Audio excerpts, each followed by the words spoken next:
두 주 전에 다니엘 말씀을 읽었죠. 다니엘 11장 1절에서 9절까지의 말씀 읽으면서 세계사가 하나님의 손 안에 있다라고 하는 것을 보았습니다.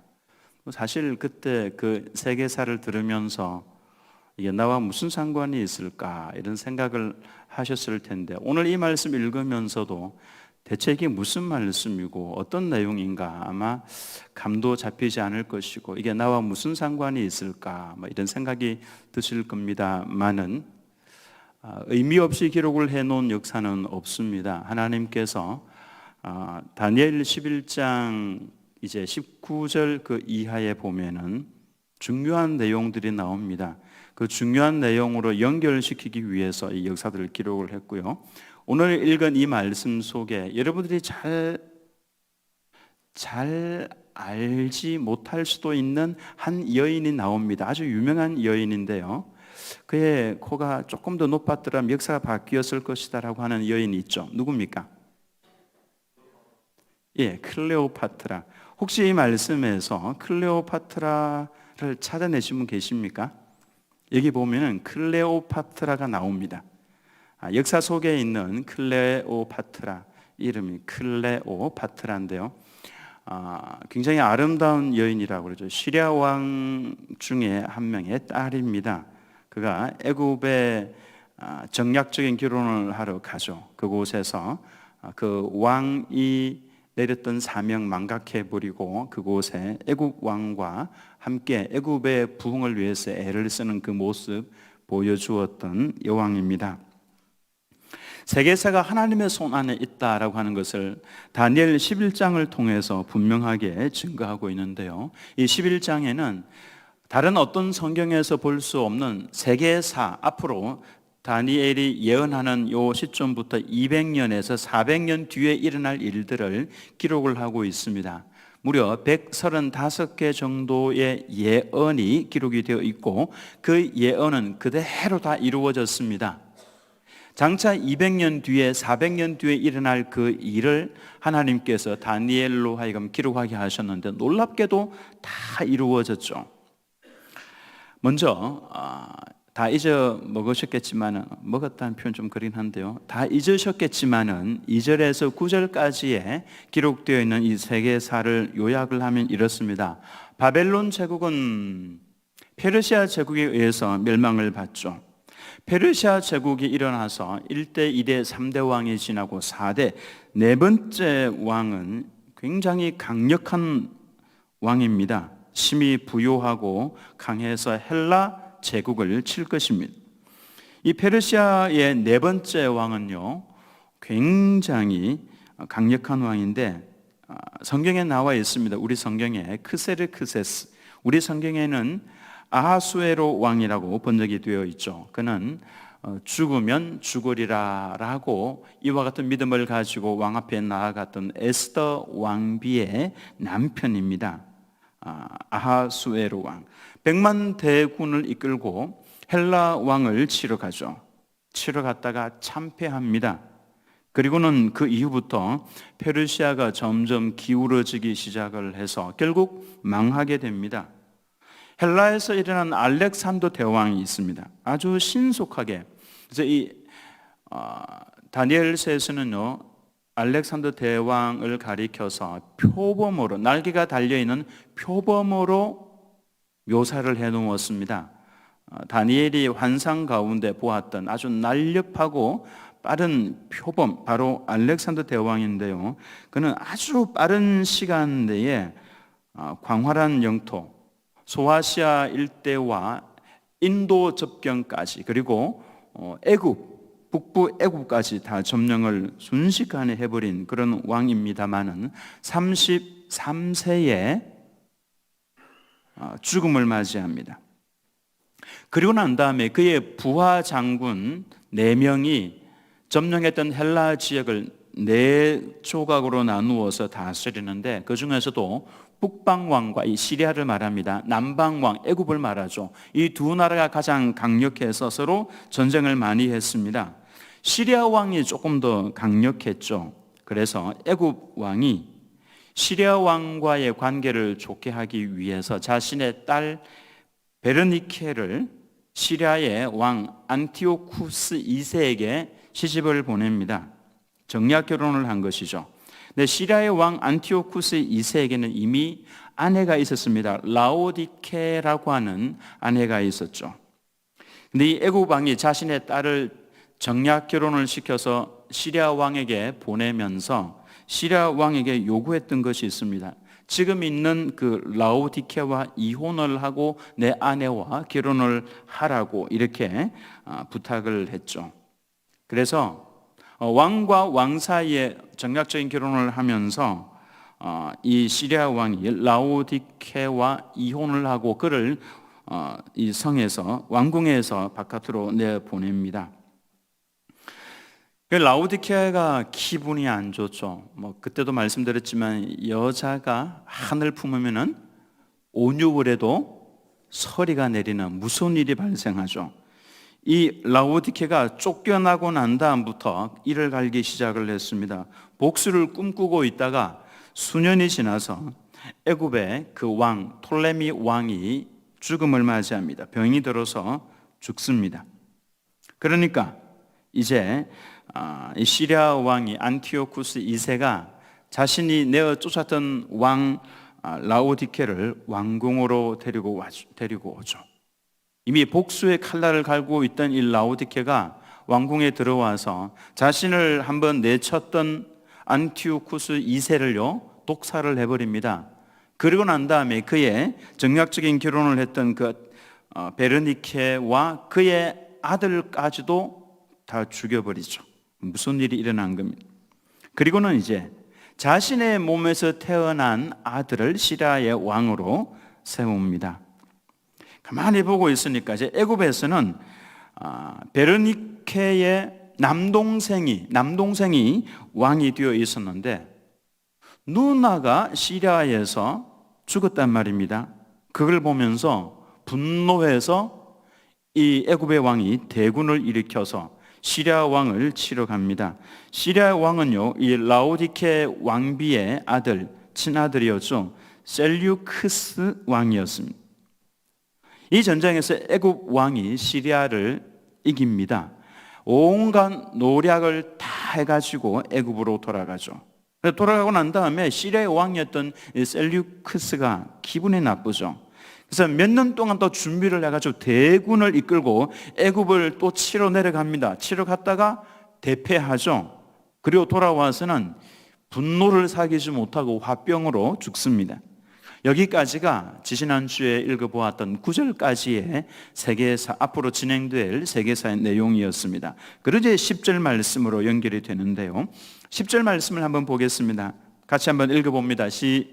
시작. 그러나 그의 아들들이 전쟁을 준비하고 심히 많은 군대를 모아서 물이 넘침같이 나아올 것이며 그가 또 와서 남방왕의 견고한 성까지 칠 것이며 셀류크스가 죽었죠. 화병에 걸려 죽었죠. 근데 그의 아들들이 아버지가 전쟁에 피하고 화병에 걸려 죽는 것을 보면서 화가 났습니다. 그래서 셀류크스의 아들 중에서 맏아들 셀류크스 3세가 일어나서 아버지의 원수를 갚겠다고 애굽을 여러 번 쳐들어갑니다.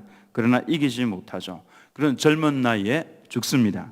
그래서 둘째 아들인 안티오쿠스 3세 이 둘째 아들이 일어나서 막 물밀듯이 달려가서 애굽을 쳐서 이깁니다. 그런 애굽의 변경 가자 지구까지 점령을 합니다. 애굽의 나라가 굉장히 그때 컸었는데 다 그까지 점령을 하죠. 이 일을 다니엘이 300년 전에 이 일이 일어나기 300년 전에 예언을 한 내용입니다. 이 내용이 역사 속에서 그대로 이루어집니다. 1.1획도 틀림없이 다 이루어지죠. 그것이 바로 10절까지의 말씀이고요. 11절에서 12절 말씀을 보시면 남방왕은 크게 놓아요. 이제 또 남쪽의 왕이 패배하고 난 다음에 남방왕이 크게 분노합니다. 그래서 나와서 북방왕과 싸울 것이라. 북방왕이 큰 무리를 일으킬 것이나 그 무리는 그의 손에 넘겨준 바 되리라. 그가 큰 무리를 사로잡은 후에 그의 마음이 스스로 높아져서 수만 명을 엎드러뜨릴 것이나 그 세력은 더하지 못할 것이요. 북방왕 시리아의 안티오쿠스 3세의 침공으로 인해서 자기 나라의 변방 가자 지구까지 국토를 빼앗겼던 이 애굽 왕 톨레미 피로파토 왕이 7만 대군을 준비를 해서 이끌고 시리아로 전쟁을 하기 위해서 올라갑니다. 그러니까 북방왕 안티오코스 3세도 7만 명의 대군을 준비를 해서 이끌고 나와서 전쟁을 했는데 애굽 왕이 이기죠.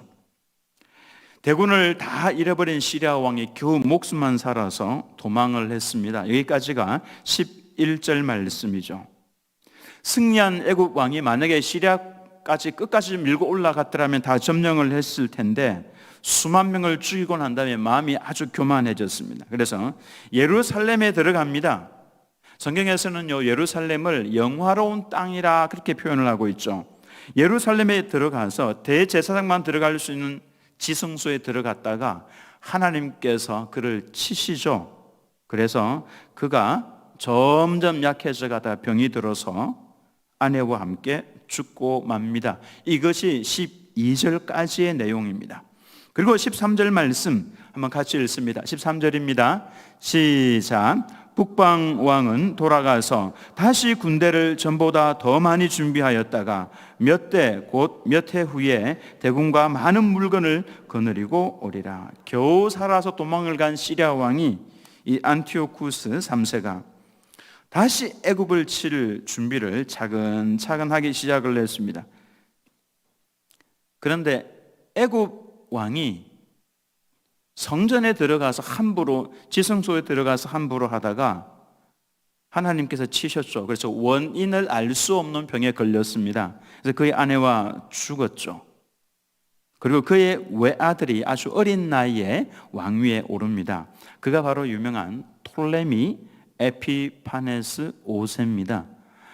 이가 누구냐면은 클레오파트라의 남편이 될 사람입니다. 톨레미 에피파네스 5세.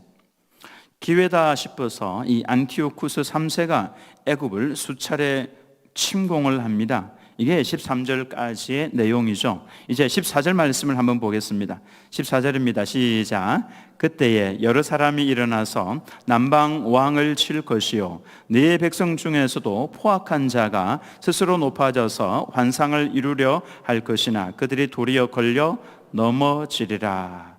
당시 이스라엘은 애굽의 속국이었죠. 그러니까 애굽의 그 수비대가 주둔을 하고 있었습니다. 스코파스 대장과 그의 병사들이 예루살렘을 지키고 있었죠. 근데 이 스코파스 대장은 예루살렘과 유대인들에게 아주 선하게 대했습니다. 성전을 잘 지킬 수 있도록 예의를 갖추었고 또 신앙생활을 잘 할 수 있는 모든 자유들을 다 주었습니다. 그래서 아주 선한 모습으로 그렇게 유대인들을 대했는데요. 이 북방 시리아가 쳐내려오니까 갑자기 그 은혜를 잊어버린 이 악한 유대인들이 좀 많이 일어났습니다. 시리아를 이용을 해서 애굽을 몰아내자 이렇게 막 일어나서 시리아를 도와서 애굽을 몰아내려고 했는데 실패를 합니다. 그래서 네 백성 중에서도 포악한 자가 스스로 높아져서 환상을 이루려 할 것이나 그들의 꿈을 이루려고 했지만은 그들이 도리어 걸려 넘어지리라. 이 말씀이 바로 그 말씀입니다. 15절을 보면요, 이에 북방 왕은 와서 토성을 쌓고 견고한 성읍을 점령할 것이요 남방 군대는 그를 당할 수 없으며 또 그가 택한 군대라도 그를 당할 힘이 없을 것이므로. 예루살렘에 주둔하고 있던 애굽의 이 수비대 대장 스코파스가 시리아가 다시 쳐내려왔을 때 더 이상 견뎌내지를 못합니다. 그리고는 시돈성으로 후퇴를 했다가 결국은 항복을 합니다. 16절에서 17절 말씀을 보면요, 오직 와서 치는 자가 자기 마음대로 행하리니 그를 당할 사람이 없겠고 그는 영화로운 땅에 설 것이요. 이게 예루살렘을 말합니다. 그의 손에는 멸망이 있으리라. 그가 결심하고 전국의 힘을 다하여 이르렀다가 그와 화친할 것이요 또 여자의 딸을 그에게 주어 그의 나라를 망하게 하려 할 것이나 이루지 못하리니 그에게 무익하리라. 이렇게 애굽을 친 시리아는 팔레스타인에서 과거 애굽 편을 들었던 사람들을 막 자신의 마음대로 죽이기 시작을 합니다. 막 그의 손에 멸망이 있으리라 그랬죠. 그 예루살렘은 시리아 왕의 손에 수중에 다 넘어가 버렸습니다. 그가 영화로운 땅에 설 것이요, 즉 예루살렘에 정복을 하고 예루살렘을 정복을 하고 그의 손에는 멸망이 있으리라. 유대인들을 많이 죽입니다, 시리아 왕이. 그런데 이제 여기에서 또 다른 한 문제가 발생합니다. 이태리를 중심으로 해서 일어났던 로마가 동진을 해온 것이죠. 점점 신흥 세력 로마가 강해지더니 동쪽으로 진격을 해오니까 시리아가 애굽과 계속 전쟁을 하고 있으면 둘 다 로마에 의해서 멸망을 받을 것 같거든요. 그래서 애굽과 화친을 하기로 작정을 합니다. 그리고 그 화친의 방법으로 자기의 아름다운 딸 클레오파트라를 애굽에 그때 7살 된 톨레미 에피파네스 5세에게 시집을 보냅니다. 로마를 대적을 하기 위해서 더 이상 애굽과 시리아가 싸우지 말자. 그래서 자신의 딸 클레오파트라를 애굽에 7살 된 톨레미 에피파네스 5세에게 시집을 보내죠. 본문에 나와 있는 17절에 또 여자의 딸을 그에게 주어 할 때 이 여자의 딸이 바로 클레오파트라를 이야기하고 있는 겁니다.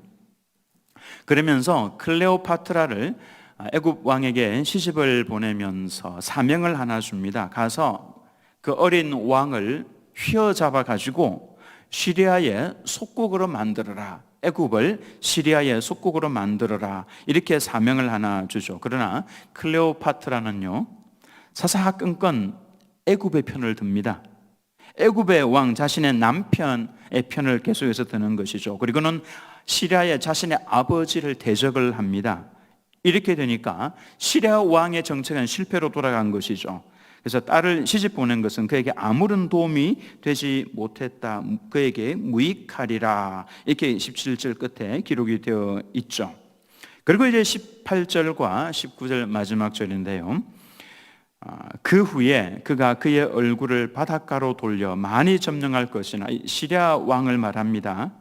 딸을 통해서 애굽을 점령하려고 하다가 실패를 했던 시리아 왕 안티오쿠스가 지중해로 진출을 하려고 많은 땅들을 점령을 해 나가다가 한 장군이 나타나, 이 장군이 누구냐면 바로 로마의 대장 스키피오입니다. 이제 로마가 나옵니다. 로마. 한 장군이 나타나 그의 정복을 그치게 하고 더 이상 정복 전쟁을 하지 못하게 만들어 버립니다. 그 수치를 그에게로 돌릴 것이므로 19절에 그가 드디어 그 얼굴을 돌려 자기 땅 산성들로 향할 것이나 거쳐 넘어지고 다시는 보이지 아니하리라.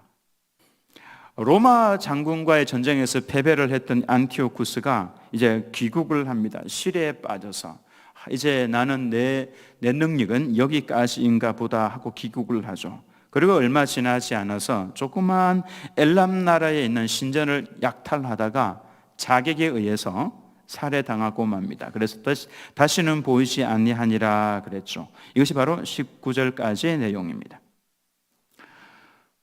별로 우리와 상관이 없는, 별로 알고 싶지도 않은 그 내용들을 하나님께서 왜 기록을 해 놓으셨을까? 이런 의문이 생깁니다.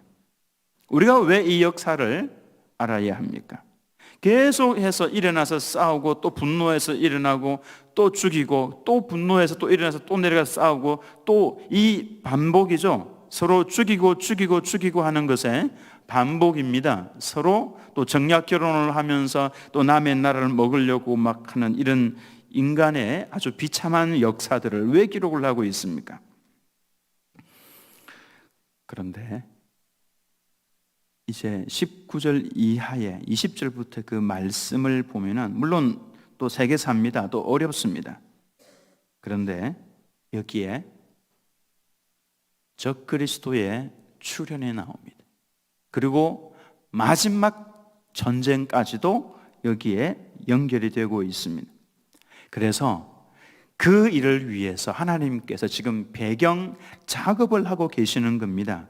그러니까 앞에 있는 이 역사를 알아야만 마지막 시대에 일어날 적그리스도에 관해서 알 수가 있고 또 마지막 전쟁에 관해서도 이야기를 할 수가 있는 겁니다. 이 일을 위해서 하나님께서 이 어려운 역사들을 계속해서 말씀을 하고 계시는 겁니다. 자, 이렇게 볼 때에 일어나고 있는 모든 수많은 전쟁들은 그냥 일어나는 것이 아니다라고 하는 것을 알 수가 있죠. 즉 마지막 시대를 바라보고 그 시대를 준비하고 그 전쟁이 어떤 특징을 가지고 있는 것인가, 적그리스도가 출현할 수 있는 배경에는 무엇이 있는가, 이것을 하나님께서 지금 보여주기 위해서 마지막 전쟁의 원인과 배경을 지금 위해서 전쟁을 지금 만들고 있는 것이죠. 그러니까 어느 것 하나도 우연히 일어난 전쟁이 없다라고 하는 것입니다. 놀라운 것은 이 모든 것이 다 잘 짜여진 각본처럼 하나님의 손에 의해서 이미 계획이 되어 있다라고 하는 것입니다. 그러므로 지금 일어나고 있는 모든 전쟁들은 어떤 나라에서는 억울하죠. 너무 억울하죠. 그러나 이 모든 일들이 계획이 되어 있다, 하나님의 손 안에 있다라고 하는 것입니다. 그렇다면은 우리는 이 모든 역사를 인도해 가시는 하나님의 말씀에 귀를 기울여야 합니다. 지금 일어나고 있는 이 모든 전쟁들, 우크라이나와 소련이 아니라 러시아의 전쟁이 지금 계속 이 전쟁이 일어나고 있죠. 그리고 또 인도와 파키스탄의 전쟁도 있고 또 이스라엘과 또 이란 그 사이에서 또 일어나고 있는 전쟁들이 있습니다. 또 거기에 무기를 대어주고 있는, 또 무기를 판매하고 있는 우리나라의 이런 모습도 있습니다. 이 모든 전쟁들은 그냥 일어나는 것이 아니다라고 하는 것입니다. 마지막을 향해서 달려가고 있는 배경을 만들어주고 있는 것이죠. 즉 적그리스도가 나타날 수 있는, 출현할 수 있는 배경을 만들어가고 있는 것이고 또 마지막 전쟁이 일어날 수 있는 배경을 만들어가고 있다라고 하는 것입니다. 그러므로 우리는 지금 일어나고 있는 이 전쟁들 관심을 가지고 유심히 보아야 합니다. 다니엘이 200년 뒤에, 400년 뒤에 일어날 이 내용을 기록을 할 때 사람들이 그 내용을 보면서 무슨 생각을 했겠습니까? 나랑 상관이 없는 전쟁인데 왜 그걸 기록을 하고 있는가? 지금 하나님께서 사실은 다니엘을 통해서 지금 이 시대 전쟁까지도 기록을 다 할 수 있습니다. 그럼에도 불구하고 하지 않았죠. 그 이유는 지금 이제 우리는 우리 시대에 일어나고 있는 이 전쟁을 보면서 또 이 말씀을 보면서 아하, 그렇구나, 적그리스도가 나타날 수 있는 배경이 준비가 되고 있구나, 그리고 마지막 전쟁도 준비가 되고 있구나, 이 역사를 위해서 하나님께서는 오늘의 이 전쟁들을 허용을 하고 계신다라고 하는 것입니다. 그렇다면 우리는 지금 마지막 시대를 살아가고 있습니다. 이 마지막 시대에 우리가 어떤 모습으로 살아가야 하는가? 다 같이 누가복음 21장 34절에서 36절 말씀을 같이 한번 읽어보도록 하겠습니다. 같이 읽습니다. 시작. 너희는 스스로 조심하라. 그렇지 않으면 방탕함과 술 취함과 생활의 염려로 마음이 둔하여지고 뜻밖의 그날이 덕과 같이 너희에게 임하리라. 이날은 온 지구상에 거하는 모든 사람에게 임하리라. 이러므로 너희는 장차 올 이 모든 일을 능히 피하고 인자 앞에 서도록 항상 기도하며 깨어 있으라 하시니라. 한번 따라서 하겠습니다. 스스로 조심하라. 스스로 조심하라. 전쟁이 일어나고 또 일어나고 죽이고 또 이와 같은 일들이 일어날 때 무엇을 조심해야 하는가? 무엇을 스스로 우리가 조심해야 되는가? 어제도 전쟁이 있었고 오늘도 있었고 또 앞으로도 일어날 것인데 뭐 늘 전쟁이 있는 거 아닌가? 이렇게 마음이 무뎌지지 않도록 조심하라, 그 말씀입니다. 방탕함과 술 취함과 생활의 염려로 마음이 둔하여지고 뜻밖의 그날이 덕과 같이 너에게 임하리라 그랬죠. 마음이 둔해지지 않도록 있었던 전쟁 또 있는 것이고 아마 또 일어날 것인데 이렇게 생각하지 말라는 것입니다. 스스로 조심하라. 왜냐하면 뜻밖의 갑자기 그 날이 덫과 같이 너에게 임하리라. 이 날은 온 지구상에 가는 모든 사람에게 임하리라 그랬죠. 그러니까 주님의 다시 오시는 그 날이 마지막 때가 순식간에 임할 수 있다라고 하는 겁니다. 누구에게요? 마음이 둔해져 버린, 자꾸 일어난다고 해서 이런 마음을 둔하게 해서는 안 됩니다. 예민하게 해야 됩니다. 예민하게 해야 됩니다. 그래서 한 나라의 전쟁이 일어나면 우리 마음이 예민해져야 됩니다. 여러 가지 사건들이 일어나면 우리 마음이 예민해져야 됩니다. 산에 불이 자꾸 일어나죠. 그러면 둔해져서는 안 되고 예민해져야 됩니다. 어떻게 예민해져야 되는가? 술 취함과 생활의 염려, 방탕함, 이와 같은 것을 멀리하고 주님께서 가까이 오셨구나, 이러므로 너희는 장차 올 이 모든 일을 능히 피하고 인자 앞에 서도록 항상 기도하며 깨어 있으라. 따라서 하겠습니다. 항상 기도하며 깨어 있으라. 이것이 바로 우리가 예민해서 반응을 해야 될 모습이라고 하는 것입니다. 마지막에 마음이 둔해져 버리면은 기도 생활 안 합니다. 어제 있었던 날이 오늘 또 있고, 오늘 있던 날이 내일 또 있을 것인데, 어제 있었던 전쟁 오늘도 있을 것이고 내일 또 있을 것인데 마음이 둔해지는 겁니다. 그래서 기도하지 않습니다. 그러나 마음이 예민한 성도들은 항상 기도합니다. 주님의 이름을 날마다 부릅니다. 적어도 하루에 1시간 정도는 시간을 내어서 주님 앞에 앉아서 부르짖고 대화하는 이 시간을 가진다라고 하는 것은 그가 깨어있는 성도다라고 할 수가 있는 것입니다. 우리 모두가 다 주님 오시는 그 날까지 오늘 일어나고 있는 일들을 보면서 마음이 둔하여지는 것이 아니라 예민하게 반응을 해서 오실 주님을 사모하면서 깨어 기도하는 우리 성도님들 다 되시기를 예수님의 이름으로 축원합니다.